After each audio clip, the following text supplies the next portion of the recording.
Dispatch is a narrative-driven game that uses its characters to tell deeply human stories. Through Robert, Blonde Blazer, and Invisigal, Dispatch explores identity, guilt, connection, and the quiet consequences of the choices that we make. These characters don't exist in isolation, rather their stories overlap, collide, and ultimately shape one another. In this video today, we're going to look at 3 character analyses, those being Robert, Invisigal, and Blonde Blazer. And along with that, we'll pick 3 key scenes that crystallize their arcs, each scene focusing more heavily on one character than the others, though they all intertwine with each other. And with that, I think the most logical place to begin is with the man who started the whole story, that being Robert. Because at the end of the day, his story sits at the center of everything Dispatch is trying to tell. Robert isn't a hero because he wears the Mecha Man suit. He only becomes one the moment he realizes he doesn't need it. Dispatch hides one of its best character arcs behind jokes and chaos, but when you break the story down, Robert's journey isn't about fighting villains, it's about fighting fatalism, identity, and the belief that his life only matters if he dies in the armor. And the writers left you with the breadcrumbs in episode 1. So today I want to break down Robert's full arc, the man behind the mask, and why his story quietly carries the emotional weight of Dispatch's entire narrative. Robert, as he admits later in the game, always believed that his fate was to die in the Mecha Man suit, and you can see the fatalism all over his early actions. He moves through the start of the story with a resentful, almost self-destructive attitude that's echoed perfectly in his apartment. It's literally just a chair, no furniture, no decorations, no sign of a real life at all. It's just depressing, and it's meant to be. It reflects exactly where Robert is emotionally. He's lonely, checked out, and he is barely hanging on. Things only spiral further when his revenge plan backfires and the Mecha Man suit, which is the only thing he's built his entire identity around, is destroyed when he gets ambushed by Shroud. Losing it isn't just a failed mission, but it also shatters the only purpose he thought he had. And when the reporters start piling on and publicly tearing into him, it only reinforces his fear that he's unimportant and forgettable. After losing the one thing that gave his life meaning, Robert finally hits true rock bottom. You see it in the scene where he eventually gets beaten down by the Skittle thugs. He's exhausted, humiliated, and mentally broken. But what makes Robert compelling, even in that state, is that he's outnumbered, beaten, and stripped of everything that he thought made him a hero, but he still chose to stand up and fight for people being hurt. Even when he has nothing, he still tries to do what is right. Robert hits his absolute lowest point when he gets jumped, and it's Blonde Blazer who pulls him back from the edge when she rescues him. The second she steps in, you can see something in him shift. She's the first person to actually show him genuine care after losing the Mecha Man suit, and she becomes the spark that starts bringing some of the light back into his life. It all begins in the simplest way possible, and that's grabbing a drink together. Now, the bar scene isn't about flirting or about jokes, but it's actually about Robert being treated like a real person for the first time in years. Blazer asks him questions that he's never had to answer because nobody's bothered to care about the man underneath the armor. And his answers actually reveal how much he's been struggling. He's in financial ruin, he's isolated, and he genuinely believes being a hero is the only thing he's good at. What hits even harder is how uncomfortable he gets when she is kind to him. Robert doesn't know how to accept help because deep down he doesn't think he deserves any. The rest of the night leads them to the billboard, and this, in my opinion, is the most important Robert scene in the entire game. It's the moment everything about the man behind the mask becomes clear. The billboard scene is powerful because it isn't for anyone else. It's the first time Robert finally says out loud what he's been too afraid to admit to himself. He talks about the Mecha Man legacy, about every pilot before him dying, and you can feel how much he believes that's supposed to be his fate too. This is the moment where all of that weight finally cracks. And this is where Blazer quietly becomes crucial, not for romance, but for identity. She challenges the belief that he's nothing without the suit. She tells him that he has skills worth sharing, that he could teach others, and that he doesn't have to follow the same tragic path that every Mecha Man before him walked. She shows him a version of himself that he's never considered, which is someone who's allowed to choose his own future. By the time the billboard scene ends, something in Robert changes. It's small, but it's real. For the first time, he sees the possibility of a life outside the suit. Not hope yet, but the first spark of wanting something more than dying in a legacy he never chose. And that shift becomes the emotional turning point that shapes every decision he makes for the rest of the story. Robert's new life starts at SDN, where he's introduced to a team made up of former villains known as the Phoenix Program, and more specifically, the Z Team. The most infamous of the bunch is Invisigal, who I won't go into too deep of a dive since I've already covered her in a previous video, but her and Robert's relationship is very much a mentor-mentee dynamic. She struggles early on and is at risk of being cut, but Robert steps in and shows her that he believes in her. He tells her that she can choose her own fate and she doesn't have to be defined by her past. And this is where it gets really interesting on a deeper level. Robert sees himself in Invisigal, her self-doubt, her fear of failing, her insecurity around her identity. It all mirrors what Robert has been battling since the start of the game. So when he pushes her to make her own destiny, he's not just helping her. He's saying the words he wishes he could believe about himself. This ties directly into the biggest shift SDN brings to Robert's life. For the first time, he's valuable without the Mecha Man suit. SDN forces him into a leadership role he never imagined for himself, and through mentoring Vizzy and the rest of the team, he starts to realize he has a purpose outside of the mask. It just happens to be Vizzy who helps him see that most clearly. What makes this part of Robert's story even more meaningful is that it echoes what Blazer did for him earlier in the game. Blazer was the first person to tell Robert he didn't have to be defined by a legacy he never chose. She showed him that he had value outside of the suit, and now at SDN, Robert finds himself giving that exact message to Invisigal. The encouragement he gives her is the exact encouragement he once needed for himself. It's a mirror. Blazer helped Robert rediscover who he is, and now Robert is helping someone else do the same. If you choose to romance Blazer, you go to dinner with her and she reveals who she really is. She takes off her amulet, her hair shifts from blonde to brunette, and she's 2 inches shorter. All the confidence and power of her hero persona just drops instantly. And what's wild is how Robert reacts to that. He doesn't see her any differently. He doesn't think less of her. He actually reassures her. He likes her, and not just the hero version of her. And that all matters because it directly mirrors how Robert sees himself without the Mecha Man suit.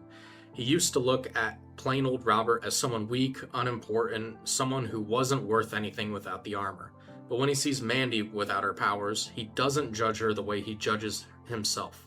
He accepts her, he respects her, and he cares about her. And that is the point. Their arcs are mirroring each other. Blazer revealing her true self isn't just a romance moment, it's a psychological reflection. The same kindness Robert shows to her is the kindness he's going to have to learn to show himself. Episode 5 gives us one of the most important turning points in Robert's emotional arc, and that is the moment he finally starts forming real bonds with the Z Team. After finishing up a shift with them, they invite Robert out for drinks at the sardine bar. He shows up and they help him get past the bouncer, and he immediately tries to fit in by buying whiskeys for everyone. This is huge on its own, but what it shows is that Robert wants these people to like him. He wants to belong here. That really comes through in his conversation with Invisigal. He asks her straight up, why don't they trust me? Why don't they like me? And she tells him the truth. And that's because he used to be a hero, and heroes are the ones that ruin their lives. Or could have. And they could have ruined his too. That tiny exchange plants seeds for everything else that happens later in this episode. Because once the bar brawl breaks out, Robert gets hit by a Red Ring member and the fight kicks off. Something huge happens. The Z Team goes ride or die for him. The game cuts between the fight and the taco scene afterwards, and the message is crystal clear. These people, these former villains, are fighting with Robert. They're protecting him. They're standing up for him. And after the dust settles, when they ask why the Red Ring has such a serious problem with him, Robert finally tells them the truth, and that's that they used to be Mecha Man.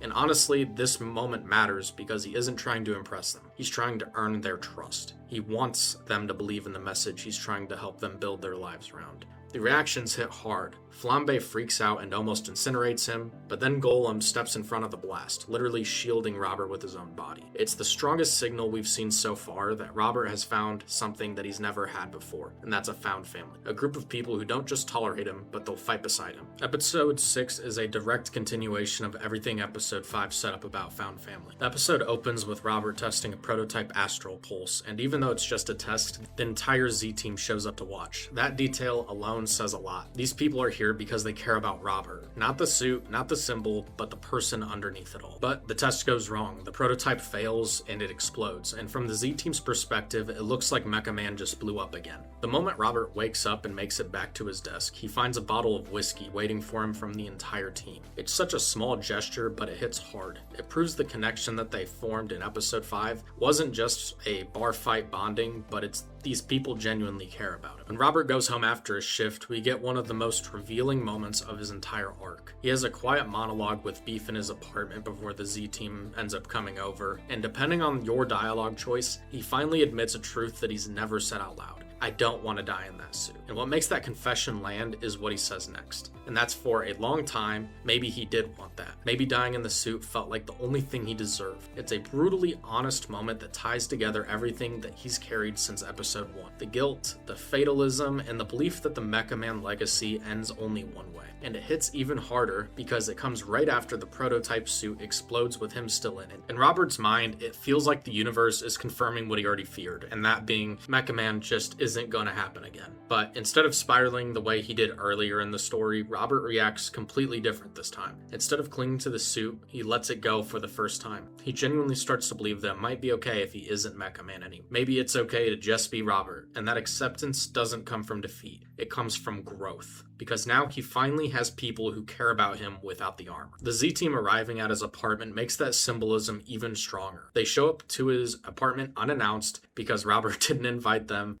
didn't plan on anything, and they just showed up because they want to be there for him. And each one of them brings a lamp. Not furniture, not decorations, but lamps. Each lamp reflects the character bringing it, and it becomes the perfect symbolic moment. These people, these former villains, are literally bringing light into a space that used to represent how empty and isolated Robert's life felt. His depressing, lifeless apartment becomes warm, chaotic, and just full of people who have become his found family. His home isn't empty anymore, and neither is he. This episode then closes with one of the most emotional, powerful beats in Robert's story, and that's the balcony scene with Chase. Chase asks a simple question. Why do we keep helping people as heroes, even when we might not ever get a thing? And no matter which dialogue option you pick, the point stays the same. And that's Robert helps people because it's the right thing to do. But then Chase asks whether the Z-Team knows the difference between doing something heroic because it's right, or doing it because they think it's the only thing they can be.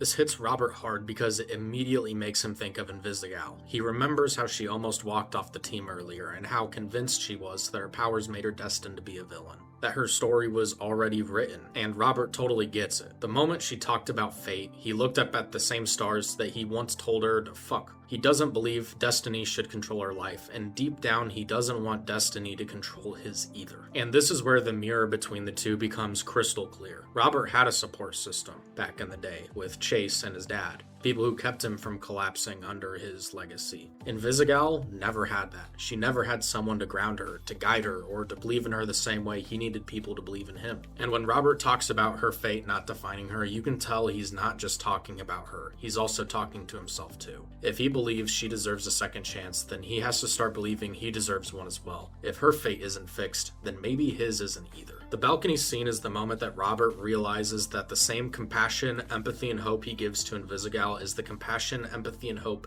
he's finally learning to give himself. Episode 7 puts Robert in one of the toughest emotional positions he's been in since the start of the story. Chase is in the hospital, Invisigal suspended, and the Z-Team is shaken and angry. And when they go to take a vote on whether she should stay in the team, most of them want her gone. They've seen enough. They are hurt, and they're scared, and they simply just don't trust her. And this is where Robert steps in, and it's not because it's easy, and not because she didn't make mistakes, but he believes in second chances. Everything he said on the balcony in episode 6 comes full circle. He knows what it feels like to think your fate is already written. He knows what it feels like to believe you're destined to fail. And he knows if someone doesn't have support when they're at their lowest, they don't get better, and they break. That's exactly why he defends Invisigal. Because taking a support system away from someone who's spiraling doesn't fix them, and it actually ends up relapsing them. Robert understands this better than anyone because he had support when his own life fell apart, and it saved him. Invisigal didn't have that, and if he turns his back on her now, he becomes exactly what nearly destroyed him earlier in the story. That ties directly into the locker room scene that follows, where Invisigal finally confesses that she was the one who ruined his life. She destroyed the Mecha Man suit. She wrecked his legacy, and she derailed everything he believed he was meant to be. And even after all of that, it still makes sense for Robert to forgive her. Not because her actions were harmless, and not because he's naive, but because he genuinely believes that a person's past does not dictate their future. If he believes her fate doesn't define her, then he has to stand by that belief when it matters most. Robert believes in the Z-Team, and not just who they are now, but who they can become.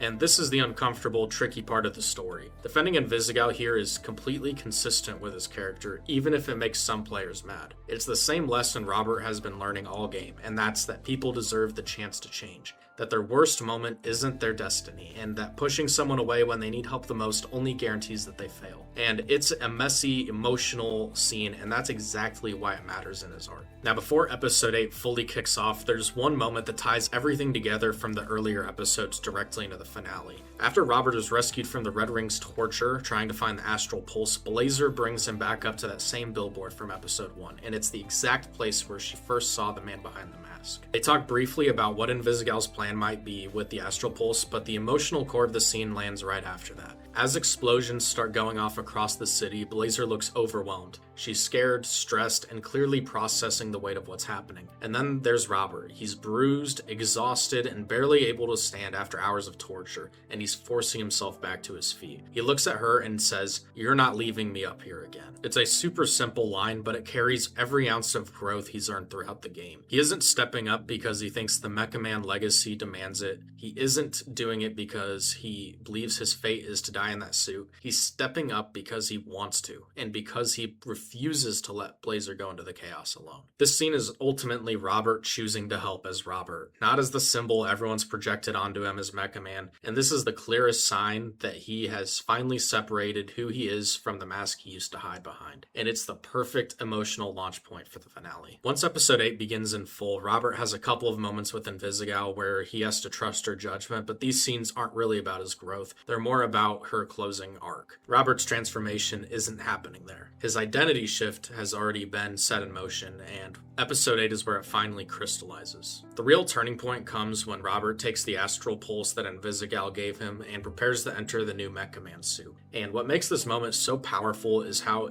directly it mirrors the opening of the entire game. In episode 1, we watched Mecha Man step into the armor, the symbol, the legacy, the destiny everyone expected Robert to inherit. But here at the end of the story, it's not Mecha Man stepping into the suit. It's just Robert. This time he's not doing it because he's fated to die in the armor. He's not doing it because the legacy demands it, and he's not doing it to live up to the men that came before him, and he's not hiding behind the mask. He's doing this because he chose to. This moment ties his entire identity arc together. Robert isn't becoming Mecha Man, he's claiming the suit as Robert. He finally understands that the armor doesn't define him, he defines the armor. So when he finally steps into the mech for the final confrontation with Shroud, it's not the tragic acceptance of a destiny he's been running from, it's the dead opposite. It's Robert proving he can carry the legacy without being crushed by it, that he can be the man behind the mask and still be a hero. The final confrontation isn't about Mecha Man, it's about Robert choosing who he wants to be. The final confrontation with Shroud is where everything Robert has learned finally comes to a head. When Shroud fires a shot at Robert, Invisigal throws herself in front of it, taking the bullet and saving his life. It's a huge moment because it gives Robert the opening to finally take Shroud down, and he does, and he absolutely destroys him. This game really doesn't shy away from it either. Shroud is bruised, beaten, and on the ground. And then you see Robert's reflection staring back at him in a puddle. And that reflection is the entire point. Everything Robert has said about second chances, everything he told Invisigal, everything he defended in episode 7, everything he showed the Z-Team through his action, it all comes down to this choice. If he kills Shroud here, then none of it means anything. The cycle of revenge continues. The fate he's been running from wins. The idea that people can change just becomes empty talk. But if he spares Shroud, and if he chooses mercy, then everything he believes in pays off. Robert breaks the cycle that defined every Mecha Man before him. He proves that fate doesn't have to decide anything. He proves to Invisigal and to the Z-Team and to himself that second chances are real and that he's not who he used to be. Sparing Shroud is Robert choosing the future he wants and not the one that he thought he was doomed to repeat. After the emotional climax of the game, the aftermath drives the point home even harder. When the reporter says an SDN employee was the one who stopped Shroud, Robert doesn't argue, he doesn't correct them, he doesn't chase recognition, he doesn't need to. He knows who he is now, and he knows what he did. Being Robert is finally enough. And then you see that ripple effect of that choice on everyone else. Invisigal gets the chance to finally step out of the shadow of her powers and of her past. She's not doomed to be a villain, not with a real support system behind her this time. Blazer gets to reclaim her identity as Mandy without fear, and she's the one who helped Robert reclaim his. And the entire Z-Team, this weird, broken, stitched together little family, stands together in that final picture. And that final shot says everything. Robert's arc is complete. He's no longer a legacy. He's no longer a fate waiting to happen. He's the man behind the mask, and he finally chose who he wanted to be. In the Robert analysis, we touched on the confrontation with Shroud, but that scene really deserves a closer look on its own. To really appreciate what the writers, artists, and storyboarders are doing there, we need to slow it down. So next, we're going to break down the rooftop confrontation with Shroud, looking at the lighting, the themes, and the character work in far more detail than we could within Robert's broader arc. If you killed Shroud, you completely missed the point of Dispatch. And it's not because he deserves mercy, and not even because he's earned forgiveness, but because killing him breaks the story at a fundamental level. It cuts the character arcs of Robert, Invisigal, and Blazer in half, and it ignores the emotional groundwork the writers have been laying since episode 1. And it removes the single most powerful moment of transformation in the entire game. The rooftop confrontation is not a final fight, it's a culmination of every theme Dispatch has been building toward. It's the end of Mecha Man and the rebirth of Robert, and it only really works if you spare the villain. So let us walk through the rooftop scene and show why sparing Shroud is not just the right ending, but it is the only ending that actually completes the story Dispatch is telling. The scene begins in absolute chaos. After defeating Shroud, his machine collapses onto the roof, and the whole Z-team lets out a breath of relief. Even Phenomenon is able to crack a joke because it looks and feels like the danger is finally over. Then Shroud stands back up. He walks through the smoke and wreckage like something out of a nightmare, and then he grabs Beef. Shroud then dangles Beef over the side of the building, which this action contextualizes everything. Shroud will not stay down. Shroud will not stop. And Shroud will drag as many people into his own downfall as he possibly can. Robert then flies up to the rooftop to meet Shroud. And what's interesting is when he exits the suit this time, he's not exiting the suit as Mecha Man. He's actually exiting the suit as just Robert. And what's interesting is at the start of episode 7, that's also paralleled where it's Robert entering the suit and not Mecha Man. And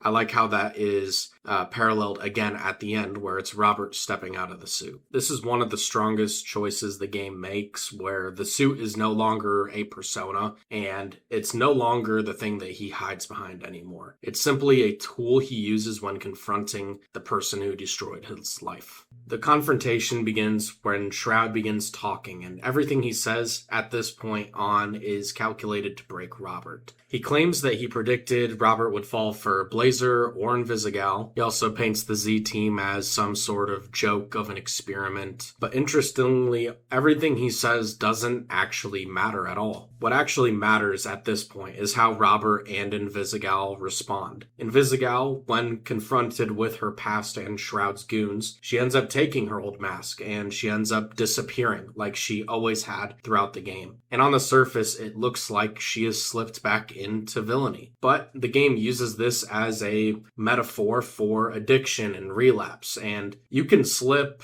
falter, and you can even take a step backward without losing all your progress. But it's the choice that you make next that really matters. The rooftop confrontation forces both Robert and Invisigal to look at their past and then decide who they're going to be next. Robert then walks forward and negotiates with Shroud. He gets Beef and Shroud gets the astral pulse. It's not a surrender, but in a lot of ways it's a symbolic burial of the Mecha Man identity. At this point, the astral pulse represents his older life, his trauma, his grief, and his purpose. It was everything he used to cling to because he believed he had nothing else. By being willing to hand it over to Shroud tells me that he's done letting his past define him and he is done living as just Mecha Man. Though I believe by handing Shroud both the real Astral Pulse and the core prototype, you get the most important conversation of the entire game. It's not a physical confrontation or a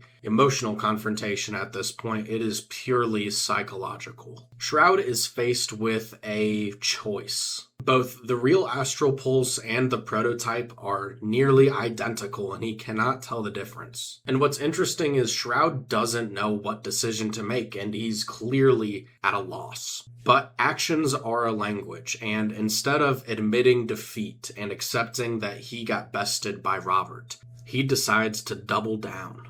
Interestingly, Shroud's henchman gave him the right answer, and that's to take both cores back to base, test them, and remove all the risk. But Shroud says, "Maybe we wait till we get home?" Shut the fuck up! And what's fascinating about Shroud saying that is that he refuses to admit that he's wrong, and he can't accept the possibility that Robert actually outsmarted him. What's exceptionally fascinating about this moment is, up until this point, we all believed that Shroud was led by logic and egoless. He didn't need to win, he just needed Robert to lose. But what was fascinating about this is he's willing to gamble everything because of his ego, and he's not able to let go of the fact that Robert bested him. And Dispatch talks about masks covering up who people really are, and in this moment, Shroud's mask finally slips. Shroud is then forced to make a 50-50 call, and he takes one of the astral pulses and plugs it into his head. And it looks like for a moment that he guessed right and that he's going to be able to best Robert. But his body ends up rejecting it, and that identity of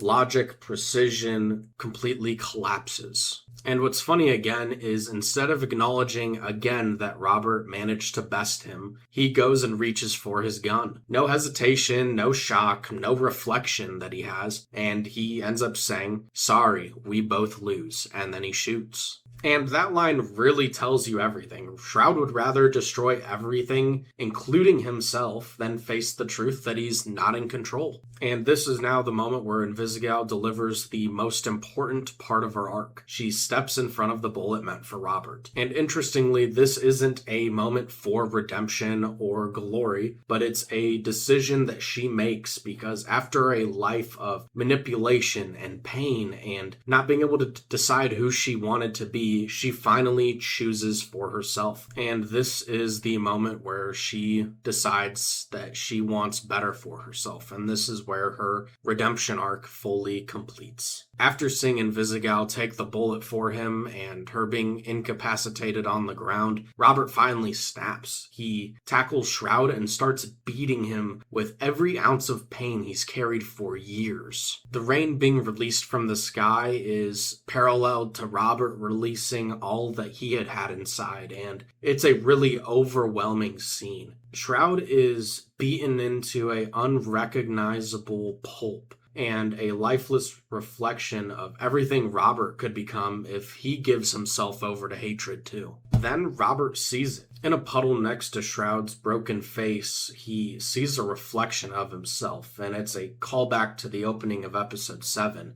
and lets Robert reflect back to his younger self, and a reminder of who he was, and who he might become if he goes through with this. And I believe in this moment is where Robert chooses his future. And this is where the story makes its thesis abundantly clear. By sparing Shroud, he lets go of his past, his trauma, his hatred, that anger that's been driving him this whole time. And he gets to become someone new. If Robert kills Shroud, he destroys everything Dispatch has built on so far. Killing Shroud in front of Invisigal right after she gave up everything for him would obliterate her redemption. Killing Shroud in front of Blazer after she offered him compassion and understanding and a second chance would betray her trust. And killing Shroud out of rage when he has finally learned how to forgive would end Robert's arc with hypocrisy and not growth. Heroes do not kill. Heroes rise above the part of themselves that wants to.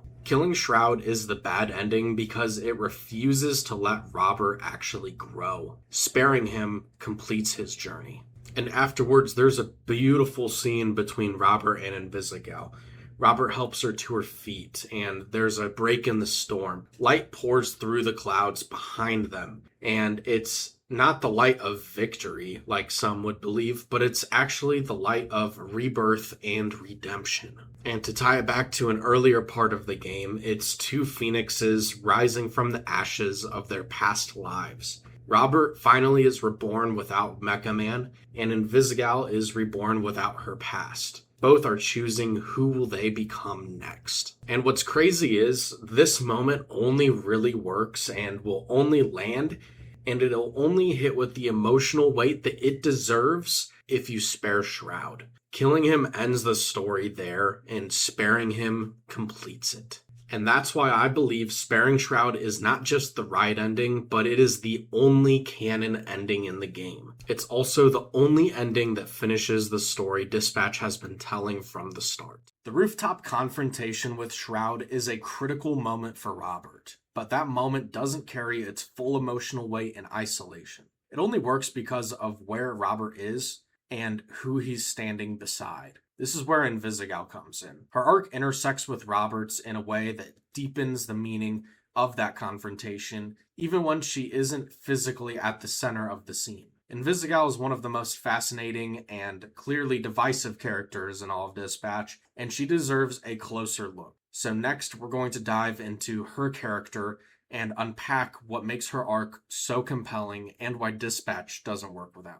Invisigal is a toxic, confusing, insecure, and self-destructive character, but she's also the heart of Dispatch. All of those flaws aside, Dispatch simply doesn't work without her. The entire narrative of Dispatch is built on the idea that people who don't think that they deserve redemption still have a chance with it, and that overall arc doesn't exist without Invisigal's story.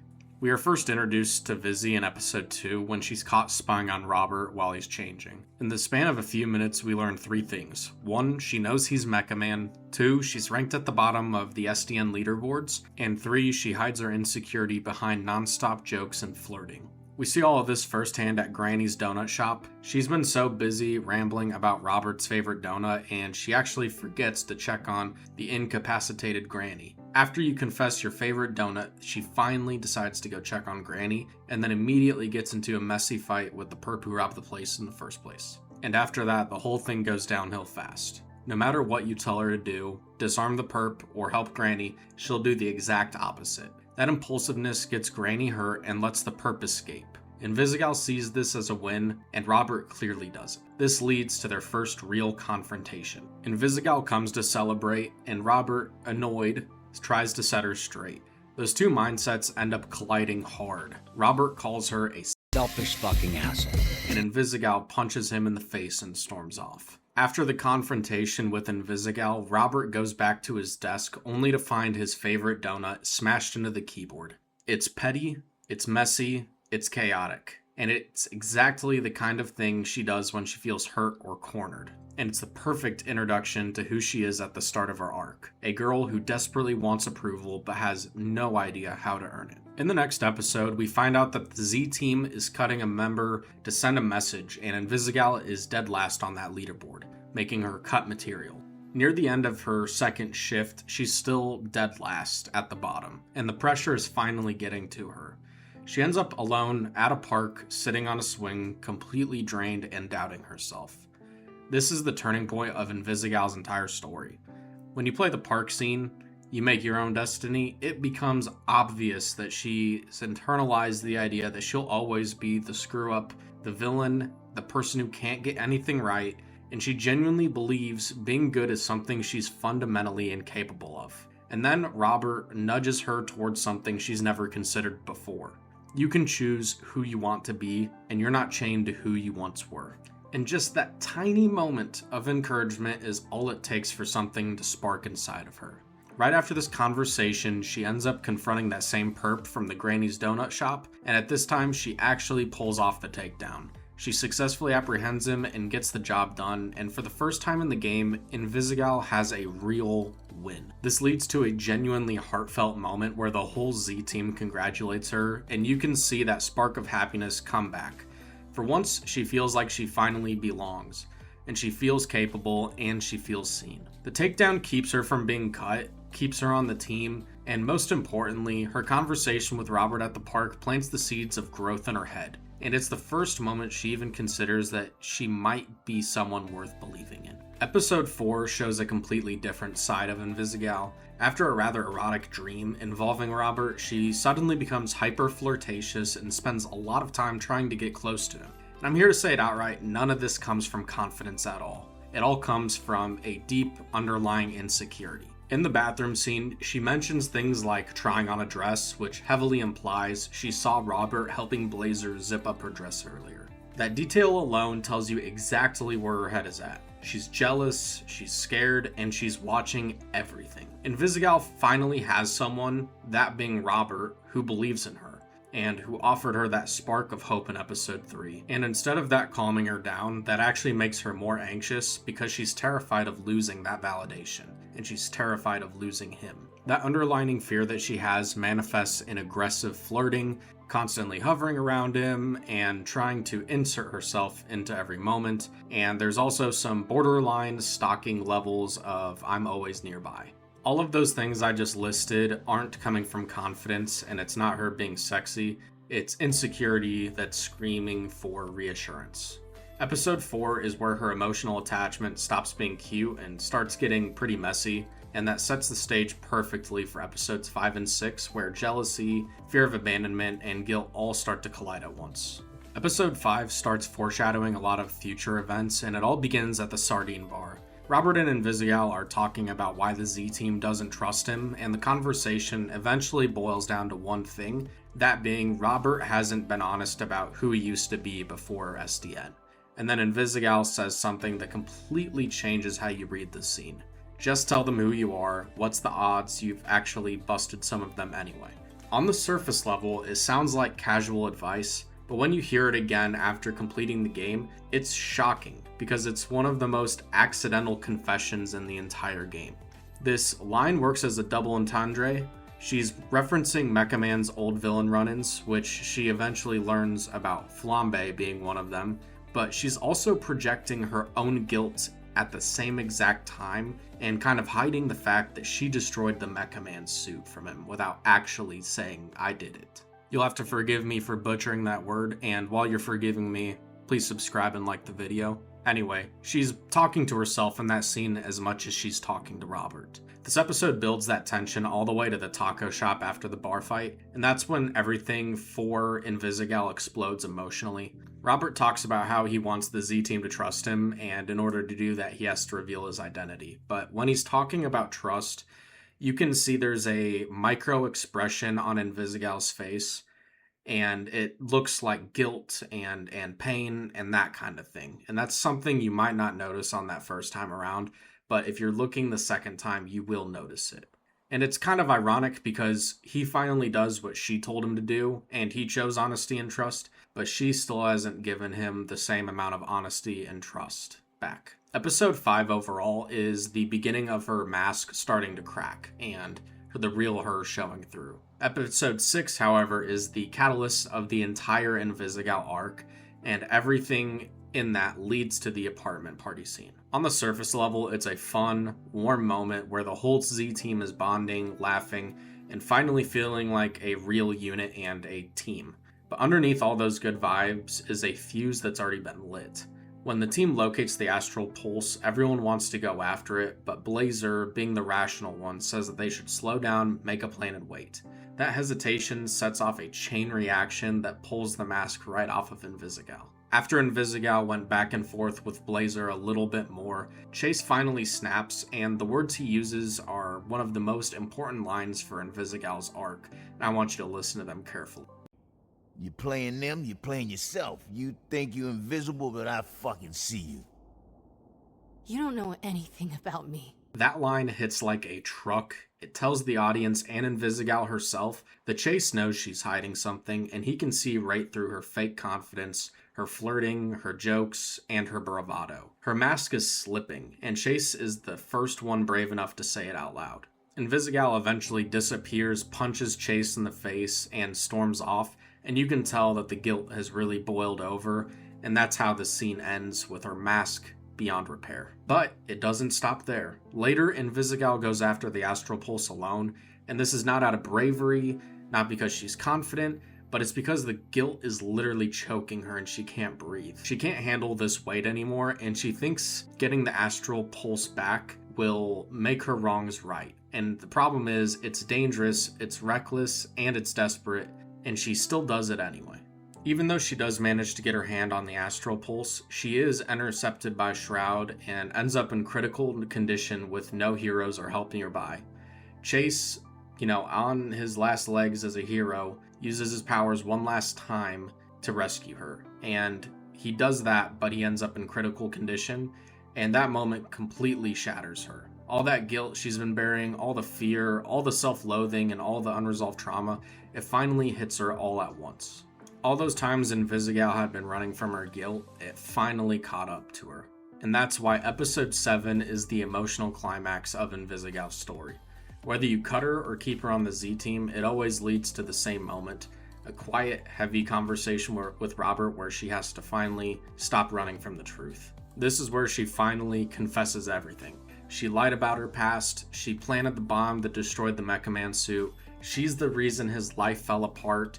Her guilt over that is what caused her to go after the Astral Pulse alone, and that same guilt is what got Chase hospitalized. For the first time in the entire game, Invisigal is completely honest, not just with Robert, but herself. This moment matters because redemption cannot begin until you take responsibility for those you hurt and cause damage to. And you can't heal until you stop pretending. And you can't grow until you face the truth. And while she's standing there in front of Robert, she's exposed, terrified, ashamed, and it's the first real step she's taken towards redemption. It's messy, it's painful, but it is honest. And that honesty is how we know she's finally ready to change. Episode 7 marks the first time Invisigal stops being the person that she was and starts becoming the person that she wants to be. The season finale is really the culmination of everything we've seen since episode 3. Every mistake, every insecurity, impulsive choice up until now, Invisigal's entire story has been driven by guilt, fear, or disappointment in herself. All of that leads to the emotional climax of her arc and honestly the entire game, where she steps in front of the bullet Shroud shot at Robert, and for the first time in the entire game, she acts completely, purely selfless. And in that moment, she completes the redemption that she's been stumbling towards since episode 3, and she stops being someone who wants to be a hero and finally becomes one. And the aftermath is just as important. The Z team, including Robert and Blazer, fold her into their messy little family, and it's the first time in her life that she isn't a loner, isn't running away, and isn't lying to survive. She finally has the stability, belonging, and the support system she's always needed but never believed she deserved. And for the first time, instead of trying to earn love through chaos and jokes, she finally receives it through honesty and growth. And I can't think of a more beautiful way to wrap up a redemption arc than that. So what do you think about Invisigal's character arc? And did you find it as compelling as I did? I personally think Invisigal has the best all-around arc in the game, and I don't think Dispatch is as good as Dispatch is if we don't have Invisigal on a redemption arc.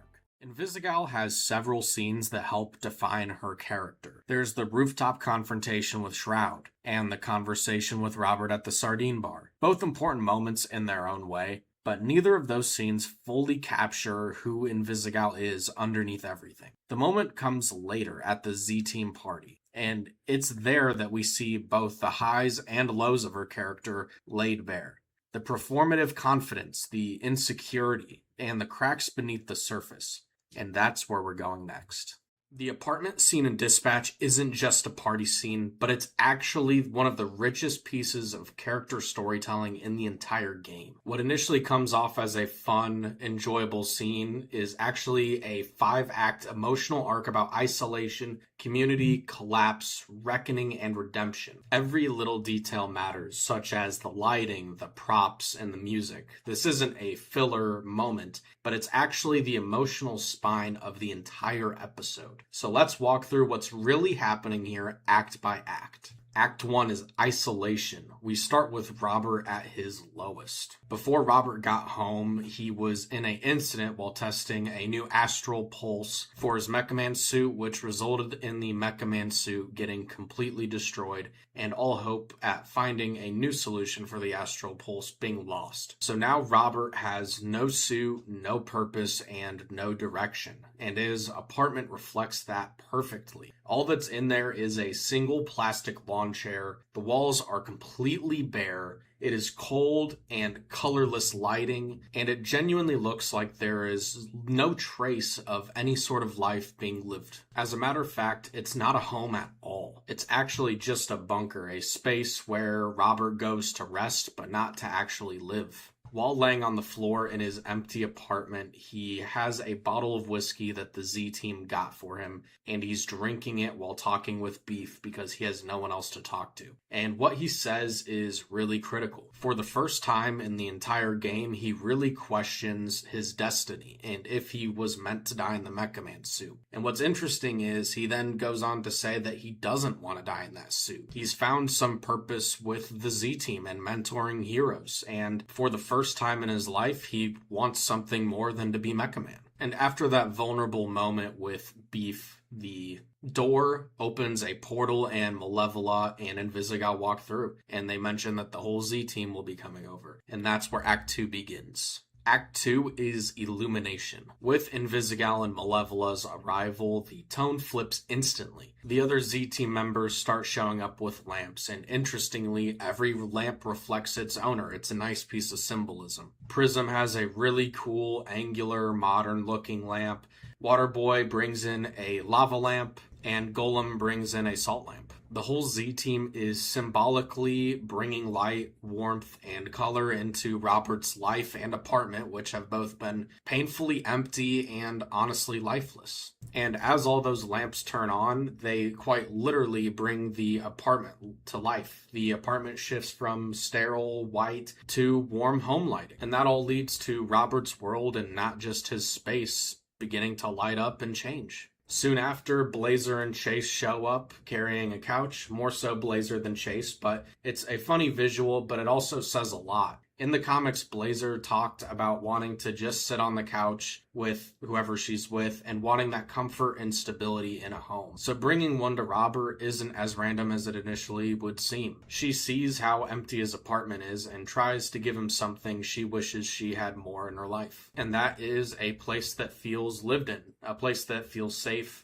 And Chase helping her carry it in shows that there's a softer side of him. There's a part of him that loves participating in acts of care without knowing how to exactly voice them. The couch in a lot of ways becomes the emotional anchor of the room. Interestingly though, when Invisigal arrived earlier, she didn't bring a lamp with her, but she brought a speaker, which in a lot of ways fits perfectly. She doesn't necessarily brighten rooms, but she does energize them. She shifts the vibe, creates movement. Then on the radio, she decides to play the song Radio, which is a banger, by the way. And then suddenly the space fills with life. The team dances, they laugh, they have fun. And that environment that was once so cold and sterile begins to fill with a warmth that never existed there before. Robert, still observing all of this, still feels slightly uncomfortable, and you see that with him standing against the wall, watching. He's still unsure and not convinced he deserves to be a part of this joy and happiness. That all changes when either Blazer or Invisigal, based on whoever you decided to pick,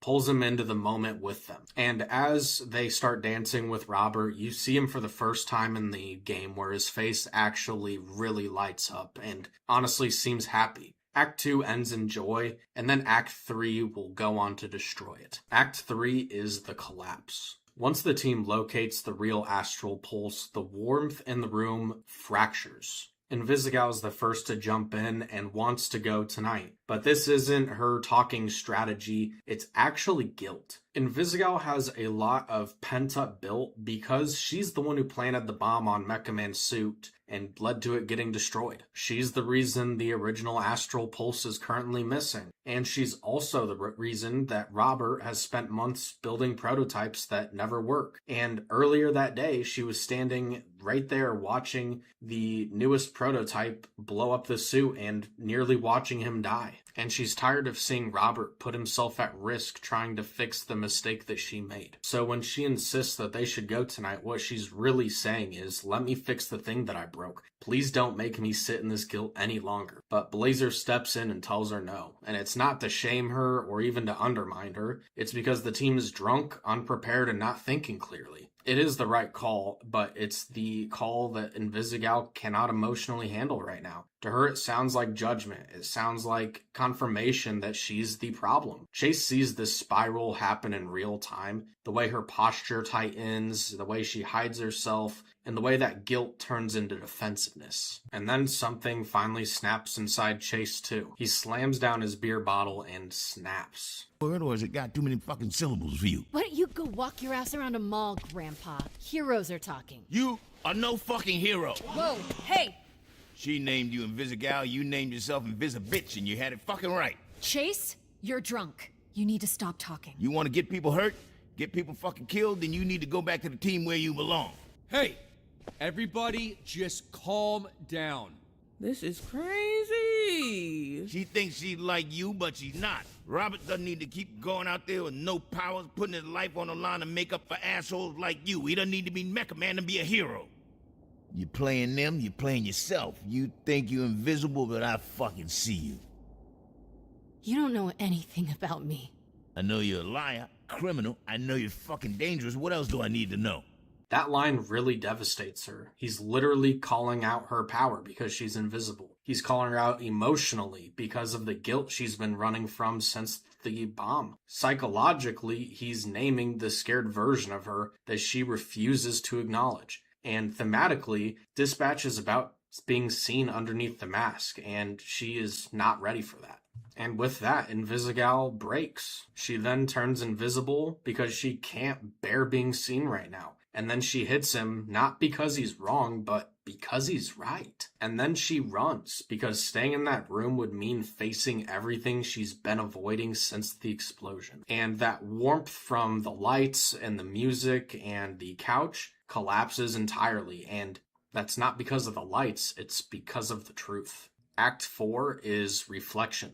After the explosion of emotion, Dispatch cuts to silence, and Robert taking out the trash, which is seen as a quiet reset, and then finds Chase sitting by the garbage can at the curb. And Chase is very somber and doesn't have jokes or anything like that. He's come to apologize. He's holding on to more guilt than he knows how to express. He apologizes, though clumsy, but it's honest. As they walk back into the building, the entire pace of the story slows down for a minute. Dispatch finally asks the real question, that being, what does it actually mean to help somebody? You ever think about why we do what we do?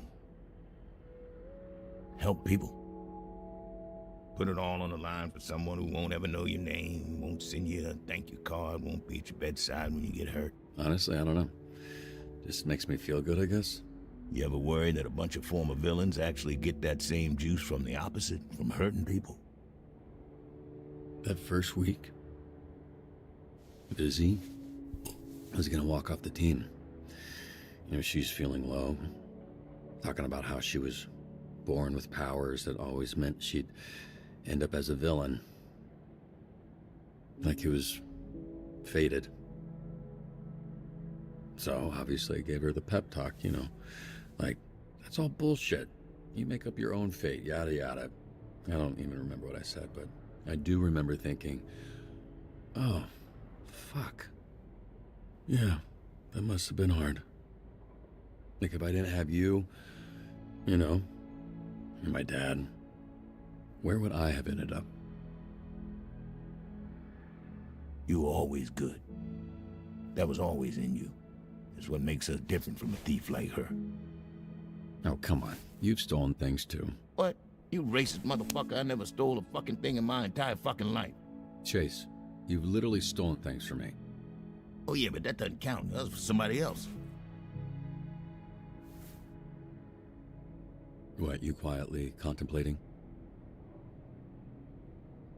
Yeah, I guess I hadn't considered some things. But I think the answers are out there if you just listen to the wind.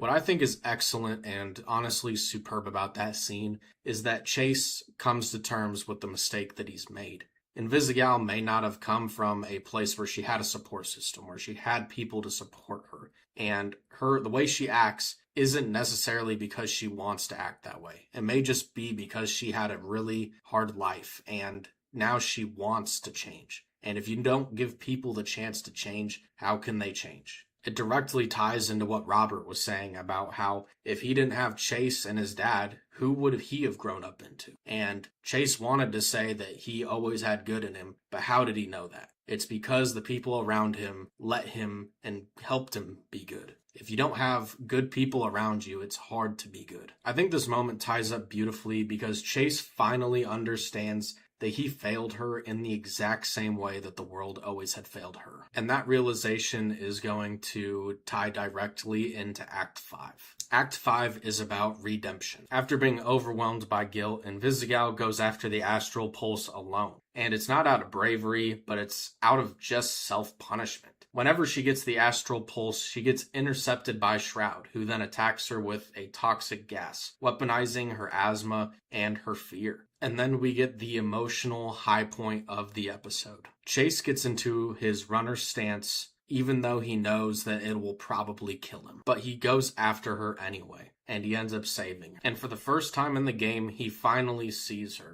Not some invisible hero, not a burden, but the person underneath all the panic and guilt.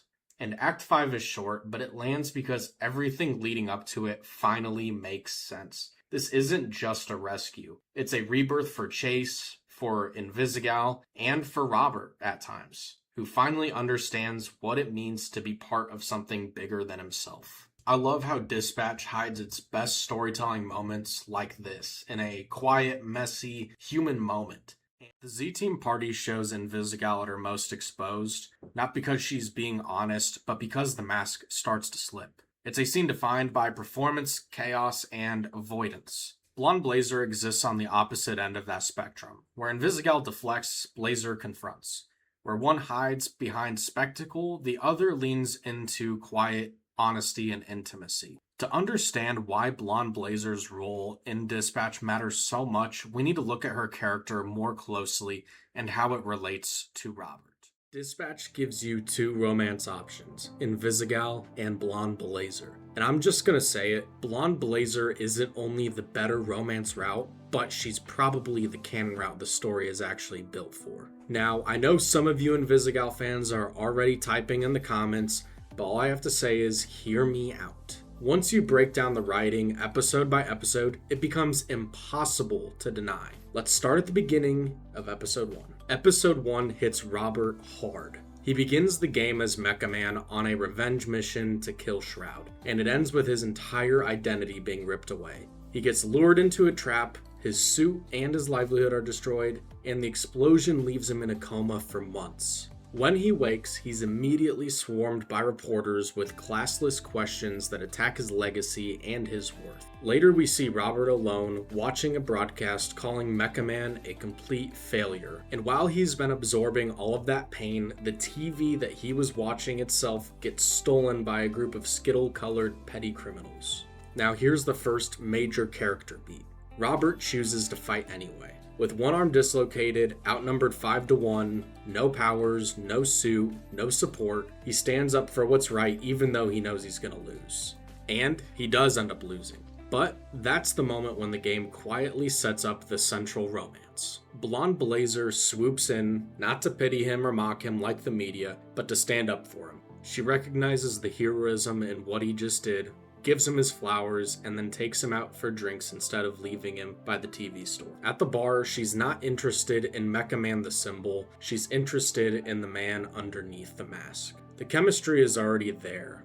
After they're kicked out, she takes him to a billboard that overlooks the Hollywood sign, which ends up being a quiet moment between two people who've worn masks for too long. When Robert opens up about his father's death and how Mecha Man came to be, Blazer does something huge. She moves closer and removes his mask. It's a literal, metaphorical, and intentional act. She wants to see Robert, not the legend. She examines his face and says, yeah, we can work with this. It's warm, it's curious, and human. and it's the foundation of their entire arc. The game gives you two choices: kiss her or let the moment pass. The stronger narrative payoff comes from letting it pass, and as things wrap up, Blazer says, "I'm not done saving you yet." It sounds flirty, but it ends up defining their dynamic moving forward.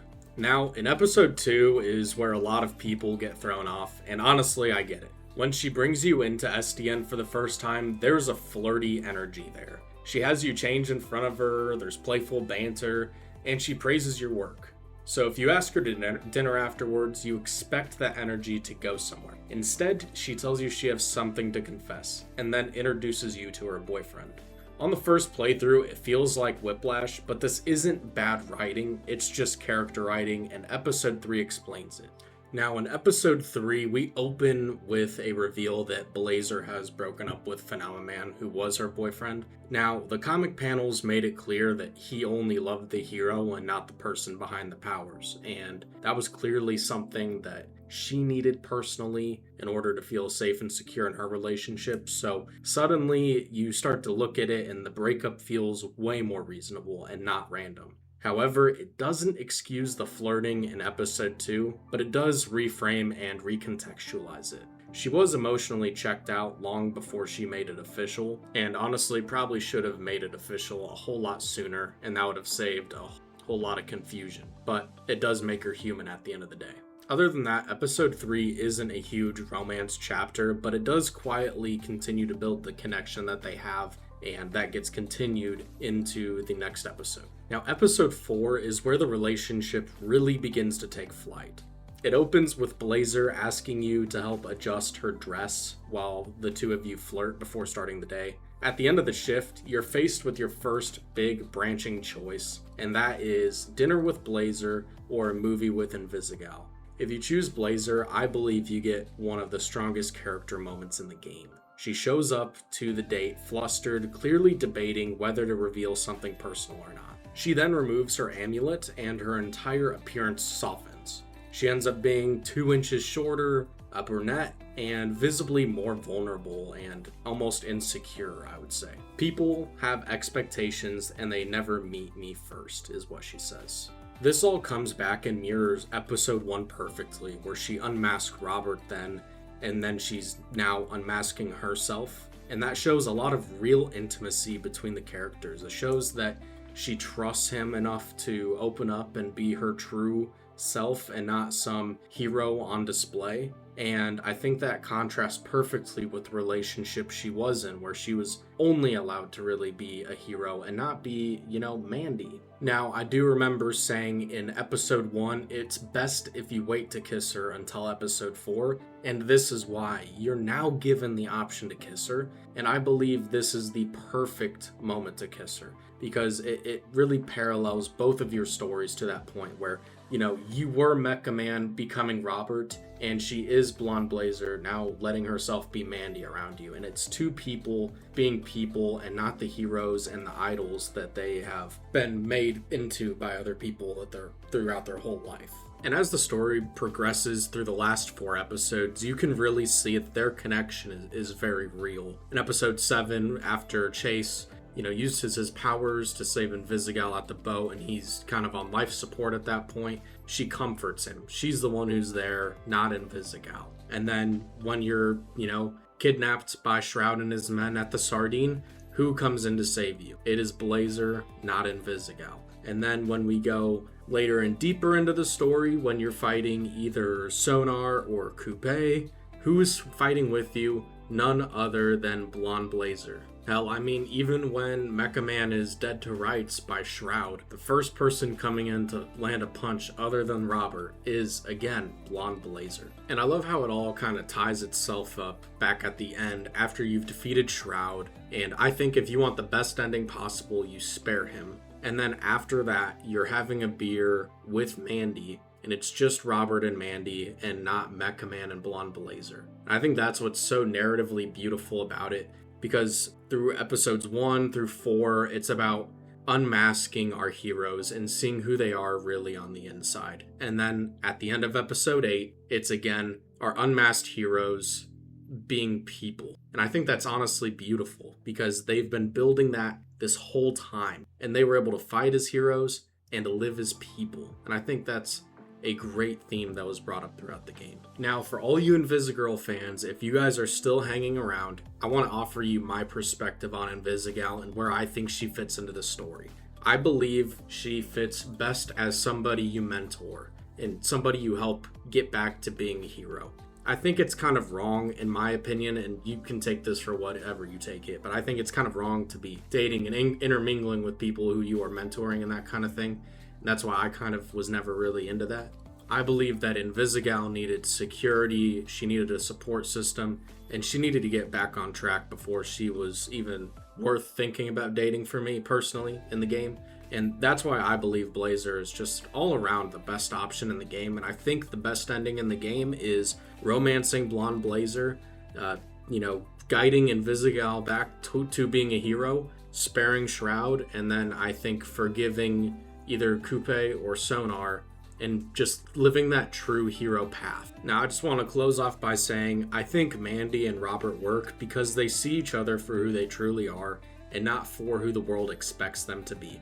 There's no illusion, no pedestal, no fantasy, just two people choosing each other with full clarity. And look, if you didn't pick this route, that's fine, but in my opinion, you're missing out on some of the most beautifully crafted character writing in gaming today, and I really do believe that.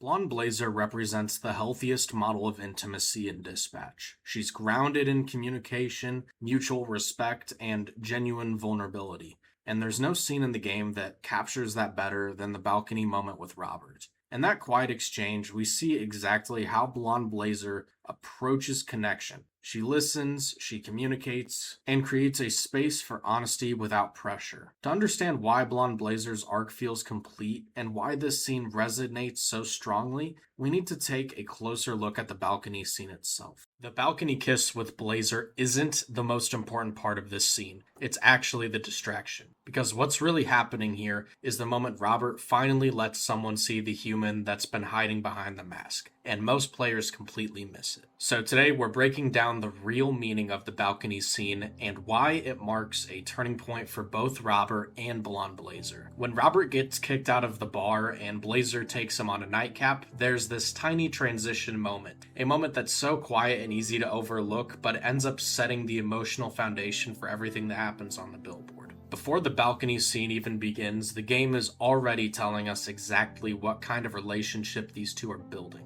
And it starts with something incredibly simple, and that being the way Blazer carries him. She holds Robert side by side, shoulder to shoulder, flying with him almost as an equal. And on the surface, that doesn't seem like a big deal. But if you look at episode 2 after you've completed the game, or looking back in retrospect, if you remember how Phenomenon carried her, the contrast jumps out immediately. Phenomenon lifts her like he's performing for an audience or showing her off as a prize instead of just holding her with him. Blazer doesn't do that with Robert. There's no flair, no posing, no spectacle. And it's just two people flying next to each other as equals. And that small staging choice tells you exactly what Blazer actually wants in someone. Not a pedestal, but a partner. Somebody who stands beside her, who matches her energy, who treats her like an equal. That detail, that soft, almost invisible little detail, is the breadcrumb trail that leads us straight into the balcony moment. As they fly, the score shifts into the song It's Easier If We Fly, which has a warm guitar, a subtle climbing bass line, a sense of motion and anticipation. It's not super frantic or heroic, rather it's tender, it's personal, and it's the sound of a moment that's about to happen. Before they land on the billboard, the camera gives us a brief, reflective beat of Robert looking around at the city and then back at Blazer. And for the first time in the story, he's not Mecha Man, he's not in the armor, there's no mask between him and the rest of the world. He's just Robert. And that sudden absence of the suit matters way more than people realize, because the first thing he says once they're on the billboard is some sort of thank you. Depending on your dialogue choice, he might say, "Thanks for saving me," or something along the lines of, "I really needed this," but the emotional meaning, no matter your choice, is the same. Robert is finally letting someone see him for the first time, and he's acknowledging his own vulnerability. He's letting someone see him without the persona, without the legacy, and without the weight of Mecha Man holding him up. This is the very beginning of him learning to be a person again. And then Blazer says something small but disarming. She mentions that she knows his full name, Robert Robertson, and at first it sounds very playful, but once he starts explaining how he got the name, the whole tone shifts in the scene. His grandfather was Mecha Man, then his father, and now him, all with the same name, all wearing the same suit, and both men before him died in it. And you can feel that even under the jokes that Robert has always believed he was just the next link in that chain, and that he was supposed to die in that suit too. That his identity was inherited, not chosen, and that his fate was sewn into his name before he even put the helmet on. Blazer absorbs the weight, the fatalism, the exhaustion, and the sense of inherent doom, and instead of stepping away, she does the exact opposite. She decides to move closer, and not just literally, though she does close the physical gap between them, she moves closer emotionally too. She tells him that she's not ready to share her own origin story, but she wants him to ask later again. And that small, simple invitation is a way of saying, I want to trust you, but I just need time. And that leads us to the emotional heart of the scene. Blazer brings her hand up towards his face, but she doesn't just take off the mask. She pauses, she hesitates, and she waits. She asks without words, can I see the real you? And Robert gives her this tiny, almost imperceptible nod. That's consent, that's vulnerability. That's the moment that he decides to let someone see the man underneath the symbol and the mask. When she removes the mask, the whole scene shifts. The lighting softens into warm oranges and pinks, colors that evoke intimacy, safety, and gentleness. The music thins into something quiet and romantic, just enough to color the moment without overwhelming it. She then cups his cheek with her hand and she studies his face. She gives him a small, genuine smile and says, "We can work with this." This is where the tension reaches its peak. If you choose to kiss her, Robert moves in slowly, giving her every chance to pull away. She doesn't. She stays with him. But after the kiss, she leans back and apologizes because she's flustered and unsure. On the other hand, if you choose not to kiss her, she's still holding his cheek, and instead of leaning in, they both awkwardly lean back at the same time. It's still tender, still uncertain, and it's definitely still vulnerable. Interestingly, in both past kiss or no kiss, the emotional truth is still identical. This isn't a perfect romance moment. This isn't a passion or wish fulfillment moment, but this is two emotionally guarded people trying to open up and not quite knowing how to. The kiss is optional, but the vulnerability is not. That was the moment where both of them started letting their walls down, even if they fully didn't understand the intimacy that came with it. After that quiet tension with the awkwardness, the closeness, the scene doesn't cut away, it just breathes. The atmosphere shifts from emotional intensity to something a little steadier, something forward-looking, and the shift matters because it reframes everything that just happened. The moment isn't about whether Robert kissed Blazer or not, it's about what comes next after that. Blazer gently pulls the conversation towards something practical, like SDN, but the way she talks about it isn't distant or formal. She frames it in terms of him and what he has to offer, what he can still do, and why he still matters. She tells him that there's a position open as a dispatcher for someone who guides younger, inexperienced heroes and helps them make decisions, keeps them safe. And underneath her explanation is this unspoken truth. That being, Robert is more than the Mecha Man suit. He still has value outside of that legacy. He has experience that isn't tied to the armor, and he has something left to give. For a man who genuinely believed his only purpose was to die the same way the Mecha Man before him did, that's a massive thing to hear. You can feel it land, subtly but decisively. Robert didn't expect to have a future, but Blazer hands him one anyway. And then comes the slip. Blazer then starts to say that's why Trackstar thought of you. And it's very quick, but it reveals everything. That she's been trying to keep things professional, trying to put on her official hero mask, but her real feelings slipped through anyway. She was also the one who pushed for him, and she also believes in him, and she also wanted him on the team. And it's not just that one line, it's a pattern throughout the back half of this scene. Blazer keeps trying to sound like she's on duty. She straightens her tone, adjusts her posture, frames things like a formal SDN pitch, but every time she slips, Her voice softens, her phrasing becomes very personal. She looks at him with genuine investment, not like a recruiter, but by someone who actually cares about him. It's one of the most subtle, character-defining beats of the entire sequence. After the quick mini tutorial, she closes the scene on the line that quietly defines their entire dynamic going forward. I'm not done saving you yet. It's playful and sincere. It's a thesis, a promise, and a recognition of how many times she'll pull him back from the edge as the story that follows goes on, both physically, emotionally, and psychologically. Then something small but incredibly meaningful happens. Robert looks genuinely happy. It's not a big comic smile, it's not a dramatic tone shift, but it's just a softness, a hint of relief, a spark of something that's been missing from him in the game up to this point. For the first time, Robert sees a version of his life that doesn't end in the suit. A version where someone values him, where someone wants him around, where someone is choosing him and not the persona he inherited. And even though it's technically in the next scene, that moment keeps echoing. In the back of his empty apartment, he watches a Blazer interview and then tells his dog Beef, "There's a lady who wants to help us." It's simple, but it's the clearest sign that everything on that billboard, every moment of vulnerability, every slip in Blazer's composure, every word of encouragement actually reached him. The balcony scene isn't just a catalyst, but it's the first time Robert lets himself imagine a future worth living in. And that's what makes this balcony scene so much bigger than just a kiss. It's the moment where both characters drop their masks, literally and emotionally, just long enough to see who the other person actually is. Blazer sees a man who deserves a future, and Robert sees someone who chooses him for who he is and not the name that he's inherited. And that shared vulnerability becomes the foundation of the rest of their arcs throughout the game. Dispatch is a game I love deeply. It's meant a lot to me, not just as a story, but as a creative touchstone, and honestly as a huge part of this channel's journey as well. And I know it's meant a lot to you all too. Even through the heated comments sections, the debates over Blonde Blazer versus Invisigal, or sparing versus killing Shroud, one thing has always been crystal clear. Every one of those discussions came from a place of genuine love for this game. No matter the choice you made or the character you connected with most, that love is something we all share.